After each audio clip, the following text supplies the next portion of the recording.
Hello hi नमस्कार जय Jagannath friends. तो आज थिला चित्तौ अमावास्या गुरुवार आपन देखिकी तो बुझी जाइथिबे बट मु ए वीडियोटा एक्चुअली टिके लेट पोस्ट करछि। आपन माने देखिकी तो बुझी जाइथिबे कि चित्तौ अमावास्या तो चली गलानी एबे कोन अपलोड करछि ले कोन करबी व्यस्तता भितरे टाइम ही हेलानी कि मु अपलोड करि देबी। आ आपन माने तो जानछि टिके सिचुएशन केमिति चलीथिला।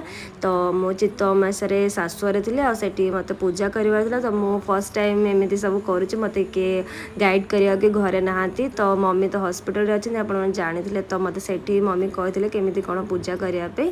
तो मु सका उठिकी सब डालमा भात एंड जहाँ भी सब बनार बनाबनी करदेली। देन मु चित्तौ भी बनैली फर्स्ट टाइम चित्तौ बनौली। तो ये आसी जाइए मुझे पूजा करने। देन एठिक आसिक मु चौरा मूल भी पूजा पाठ सब करदेली। देन पूजा पाठ सब सरला ये आसिक आम सब लंच करदेला। लंच करके मुझे शोई पड़ी उठिला पिला सब टे स्नैक्स देकी देन सब ट्यूशन पढ़ले।